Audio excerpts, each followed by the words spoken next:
안녕하세요. 차빌TV의 황지경입니다. 이제 여러분 임장의 계절이 다가왔습니다. 추석 지나고 정말 선선해진다고 하는데 환절기라서 아침 저녁으로 너무 추우니까 여러분 감기 조심하시기 바랍니다. 오늘은 무슨 이야기를 할 거냐면요. 최근의 매각 사례들을 좀 살펴보면서 최신 빌딩 시장 트렌드를 좀 말씀을 드릴까 합니다. 최근에 어떤 건물들이 주로 팔렸는지 공통점이나 특징 같은 것들을 조금 생각을 해보시면서 자산가분들이 이런 건물들을 요즘에 많이 매입을 하는구나, 이런 부분까지 조금 맞춰가 보시면은 오늘 굉장히 유익한 10분이 될 거거든요. 끝까지 채널 고정해주시고, 제가 오늘 대치동부터 해서 논현동, 역삼동 왔다 갔다 할 거예요. 여러분 잘 따라와 주시기 바랍니다. 그럼 함께 가보실까요? 고고! 또 우리 9월 달에 미 FOMC에서 금리를 내렸잖아요. 저희는 B컷까지 예상을 강하게 하지는 못했는데 0.5%포인트를 한꺼번에 내렸단 말이죠. 그래서 한국은행 같은 경우에도 이제 금리 격차가 많이 나면 안 되니까 이제 언제 10월이냐 11월이냐 금리 인하 시기를 지금 계속 고심 중인 것 같습니다. 근데 빌딩 시장에서는 어떤 영향이 있을까 여쭤보시는 분들이 많은데, 사실 3분기쯤부터 이 금리 인하 분위기는 어느 정도 선반영이 됐다라고 보시는 분들도 생각보다 많으신데, 현업에 있는 제가 정말 느끼기에는 이 매도주들은 사실 분위기가 좀 쏙 들어가긴 했어요. 정말 좋은 입지에 좋은 가격에 또 여러 가지 좋은 조건으로 조율될 수 있는 그런 건물들은 매각 철회를 하시는 분도 생각보다 굉장히 많으시고요. 그런데 매수 같은 경우에는 3분기 때보다는 약간 조금 소강된 상태를 보이는 것 같습니다. 왜냐하면 금리 인하가 아직까지 추가적으로 더 이어질 거기 때문에 언제까지 어느 정도 강도로 금리가 떨어질지 좀 기다리시는 분들이 은근히 많고, 그동안에 좀 적극적으로 검토를 하시는 분들이 생각보다 많지만 결정은 아직까지 조금 보류를 하시는 분들도 계시는 것 같습니다. 솔직하게 지금 현재의 분위기를 말씀드리면, 대신에 이제 저희를 통해서건 다른 데서건 건물을 하나 사고 두 번째, 세 번째 건물로 갈아타려고 하시는 분들 있잖아요. 갈아탈 물건으로 어떤 물건이 좋을까? 요즘 시장 분위기 어떨까? 이런 분들은 사실 연락을 굉장히 많이 주고 계세요. 그래서 그런 분들을 위해서 제가 오늘 요즘에 어떤 건물이 좀 많이 팔리는지, 또 어떤 자산가분들이 이런 건물들을 사는지, 이런 거를 좀 찍어보려고 오늘 영상을 좀 켰거든요. 백문이 불여일견이죠. 첫 번째 건물부터 바로 봐볼게요. 나와 있는 곳은 대치동입니다. 설릉역에서 한 도보 10분? 11분 정도 거리에 떨어져 있으니까 완전 초역세권은 아니고요. 대치 사거리 이면이라고 보시면 되는데, 여기는 사실 보시면은 약간 주택가도 혼재돼 있고 메인 학원가는 아닙니다. 원래 대치동이 학원가로 유명하잖아요. 근데 메인 학원가는 아니고 그래도 안쪽에 주택 그리고 학원들이 소규모로 통임돼 들어와 있는 곳도 있는 그런 상권이라고 보시면 좋을 것 같아요. 여기까지 이야기를 들었을 때 좀 어떤가요? 매력적인 요소가 어느 정도 있나요?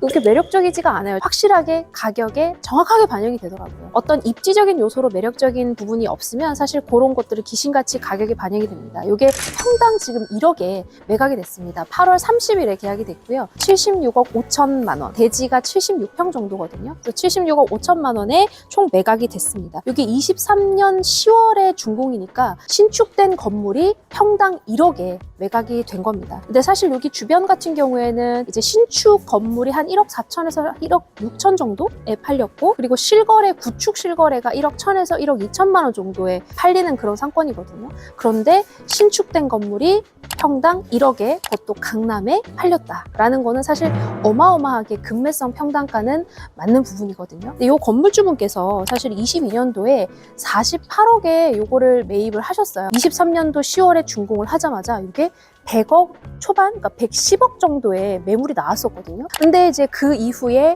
임대가 계속 안 맞춰졌어요. 계속 공실이었습니다. 결국에는 공실된 상태에서 이게 8월 30일에 최종적으로 76억 5천까지 거의 30억 넘게 조율이 되면서 시장에 팔렸던 그런 건물입니다. 근데 여기까지 히스토리를 쭉 들으면 가격은 굉장히 메리트가 있는데 임대 뭐가 들어가면 좋을 것 같아요? 직접 쓰실 분들?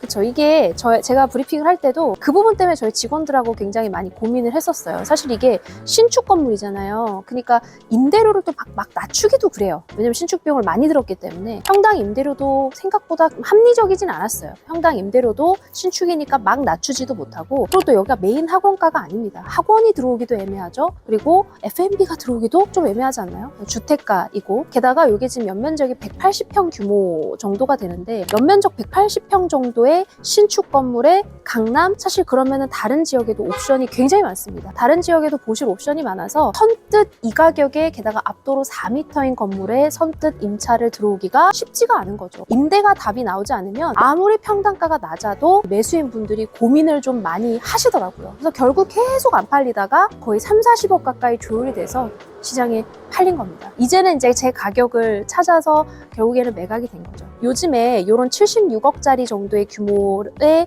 건물을 사시는 분들은 현금 뭐 한 10억 후반에서 20억 정도 있으신 분들이 보통 많이 검토를 하시거든요. 근데 그런 분들이 나머지 금액을 대출을 받는다라고 했을 때 이자 비용이 1,900만 원 정도, 그러니까 2천만 원 언더로 나와요. 근데 이제 그런 분들이 찾으시는 이제 임차 공간은 임대료가 2천만 원이 훨씬 넘어가요. 이자 비용이 더 저렴한 그런 시기에 저희가 이제 접어들게 될 거죠. 내가 매출을 충분히 낼 수 있는 그런 컨텐츠가 있는 그런 법인분들이 이런 사옥을 구하시는 그런 법인분들께서는 요즘에는 그런 이자 비용이 좀 저렴해진 부분을 이용을 해서 싸게 나온 신축 건물 많이 검토를 하고 계십니다.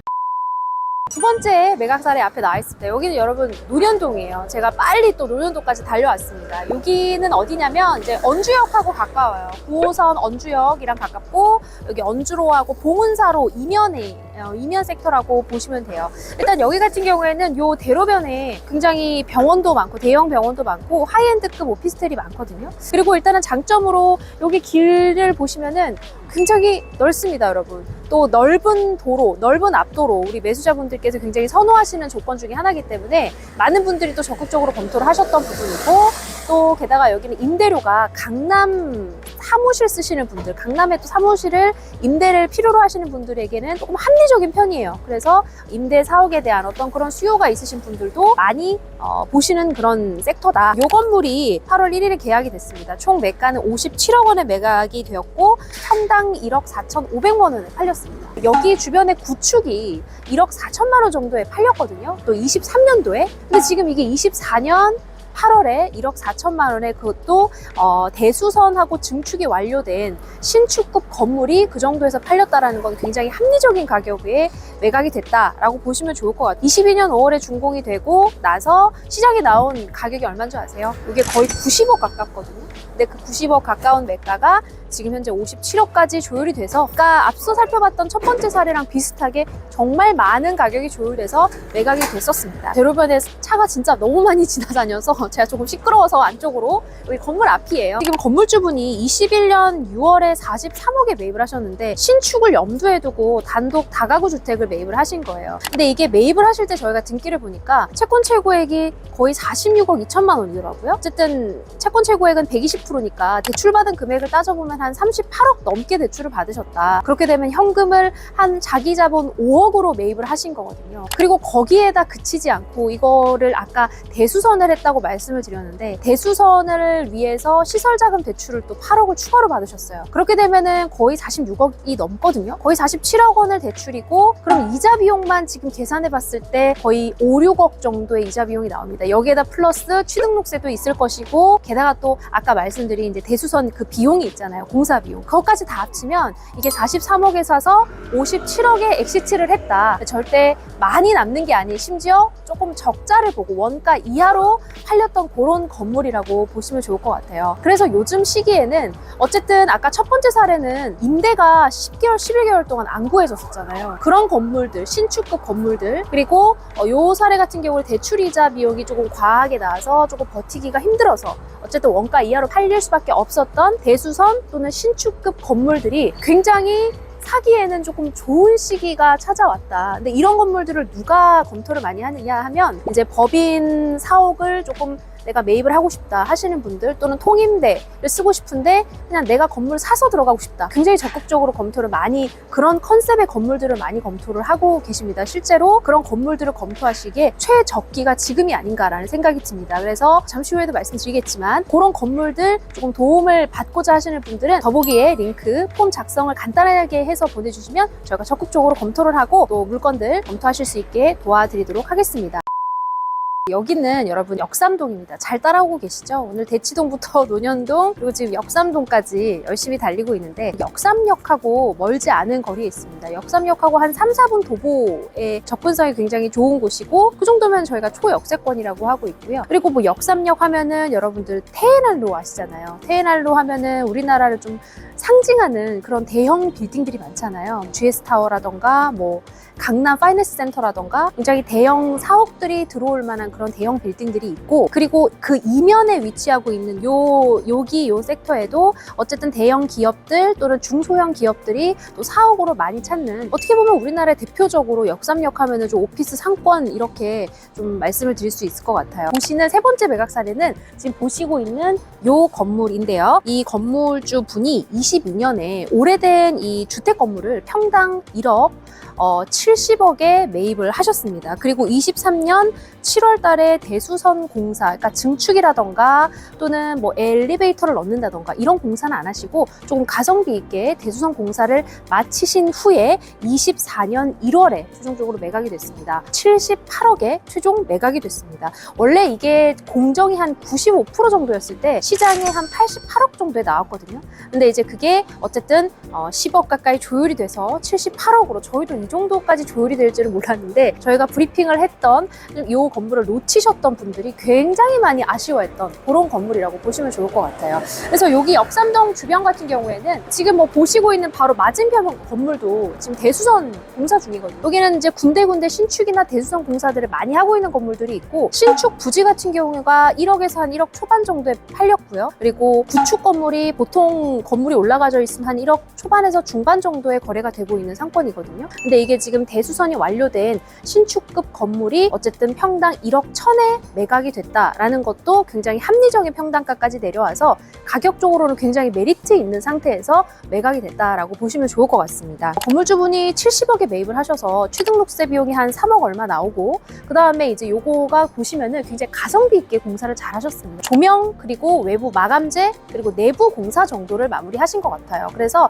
공사비는 아주 많이 들진 않았지만 한 4억 7천 정도 드셨어요. 근데 그거를 다 합쳐보면은 77억 9천만 원입니다, 여러분. 그런데 이거를 78억에 매각을 하신 거예요. 그러니까 거의 뭐 원가에 매각을 했다라고 보시면 될 것 같습니다. 저희가 요거를 소개를 드릴 때 이 건물 좀 아쉬웠다 하시는 분들 피드백을 제가 좀 기억을 더듬어 보면, 일단 요건 주택이라서 층고가 조금 낮다. 그거는 사실 업종 제한이 좀 있을 수가 있거든요. 그리고 지금 보시면은 코어가 어쨌든 지금 계단이 중앙부에 있어요.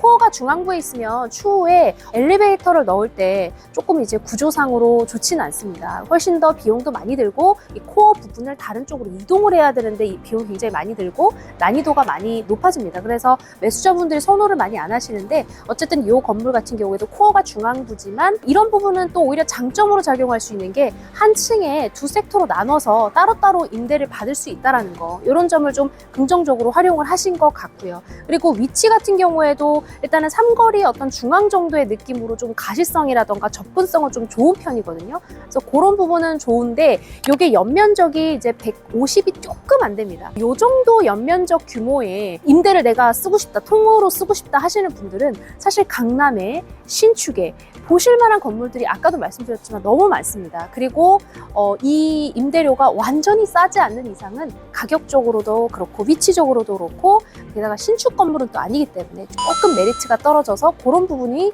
조금 아쉽다.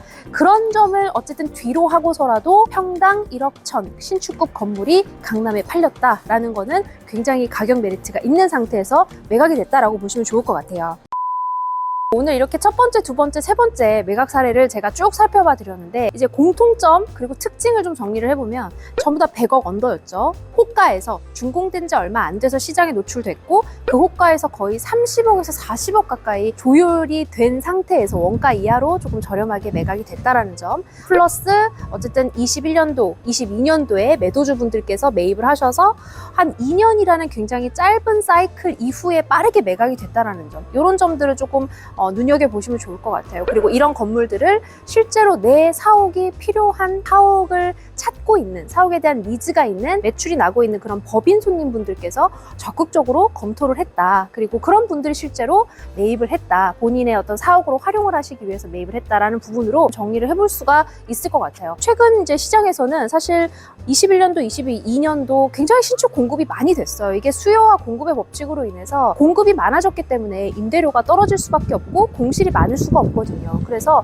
지금 강남에는 이 신축을 지어놓고 내가 다른 통임차자를 구해야지? 이건 사실 굉장히 이상적인 이야기가 되었고요. 어쩔 수 없이 건물 그런 신축이나 대수선을 한 그런 건물들이 좀 조율이 많이 돼서 합리적인 가격으로 지금 나오고 있는 그런 시장이고, 게다가 이런 분위기에 또 활용 점정이 돼주고 있는 게 금리잖아요. 금리가 또 인하 분위기로 확실하게 좀 가고 있는 상황이기 때문에 여러분이 이제 은행에 내시는 그런 이자 비용과 실제로 내가 구해야 되는 임대료의 사무실 임차 비용을 비교를 하시게 되면 이제는 진짜 이자 비용이 더 저렴한 그런 시기가 계속해서 이제 펼쳐지게 되는 거죠. 이제 이런 부분들을 미리 이제 캐치하시고 법인으로 사옥에 대한 의지가 있으신 분들이 좀 적극적으로 검토를 하고 있는 상황입니다. 부동산 투자는 뭐 아파트든 빌딩이든 확실히 트렌드가 있는 것 같습니다. 그 트렌드를 굳이 뭐 역행을 해서 내가 막 두들겨 맞을 필요는 없거든요. 여러분들이 이제 사옥을 구할 때도 내가 실제로 내는 어떤 이자 비용, 내가 필요로 하는 직원 수에 맞는 사무실은 임대료가 얼마인지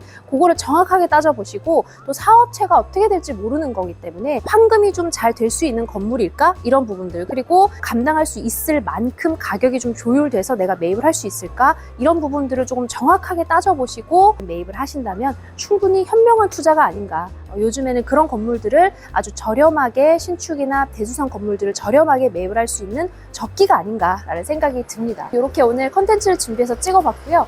만약에 이런 부분에서 조금 어려움을 겪고 계시는, 사옥을 찾고 계시는 그런 대표님들이 계시다면 제 더보기 링크에 폼을 작성하는 링크가 있으니까 그거 클릭해서 간단하게만 작성해 주시면 저희가 친절하게, 빠르게, 신속하게 물건을 검토하실 수 있도록 도움을 드리도록 하겠습니다. 혹시 물건을 가지고 계시고 내가 요거를 조금 매각을 하고 갈아탈 고민을 하시는 분들도 함께 문의를 주셔도 되겠습니다. 더 유익한 컨텐츠로 저는 찾아뵙겠습니다. 감사합니다. 안녕.